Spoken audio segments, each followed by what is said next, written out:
အင်္ဂါနေ့မွေးသူများအတွက်2026ခုနှစ်6လပိုင်းရက်နေ့မှ9ရက်နေ့အထိတပတ်စာမြန်မာပြည်တွင်ဟောစာတမ်းဒီတပတ်မှာအင်္ဂါနေ့မွေးသူတွေအတွက်စိတ်အားတက်ကြွပြီးအလုတ်ကင်ပိုင်းမှာတိုးတက်မှုတွေမြင်ရမယ့်အချိန်မှာအရင်ကစူးစမ်းထားတဲ့အရာတွေဖြေကောင်းတွေပြန်ရလာနိုင်ပါတယ်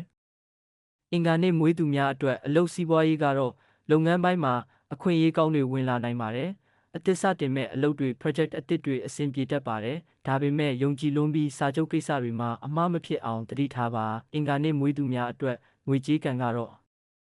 ငွေဝင်ကံကောင်းပြီးလက်ထဲမှာငွေလဲပတ်မှုကောင်းလာမယ်။ဒါပေမဲ့မလိုအပ်တဲ့လူမှုရေးအသုံးစရိတ်တွေများနိုင်ပါတယ်။အင်္ဂါနေ့မွေးသူများအတွက်အခြေရေးကတော့စင်ကူတွေအတွက်စိတ်ဝင်စားရသူတယောက်နဲ့ဆုံတွေ့နိုင်ပါတယ်။ချစ်သူရှိသူတွေကတော့အနှဲငယ်စိတ်ကောက်စရာတွေဖြစ်နိုင်လို့စကားကိုတေချာရွေးပြောဖို့လိုပါတယ်။အင်္ဂါနေ့မွေးသူများအတွက်ကျန်းမာရေးကတော့ခေါင်းကိုက်ခြင်း၊သွေးပေါင်တက်ခြင်း၊အပူများခြင်းတွေတတိထားပါ။ရေများများတောက်ပြီးအနားယူဖို့လိုပါတယ်။အင်္ဂါနေ့မွေးသူများအတွက်ရှောင်ရံကတော့ဒေါသနဲ့စကားပြောခြင်း၊ငွေကြေးအာမခံပေးခြင်းအန္တရာယ်ရှိတဲ့ခရီးများရှောင်ပါအင်္ဂါနေ့မွေးသူများအတွက်ဆောင်ရံကတော့အင်္ဂါနေ့မှာအနီရောင်ပန်းလူပါတက်ကြီးရွယ်ဦးများကိုကူညီပါအနီရောင်အသုံးဆောင်လေးဆောင်ပါ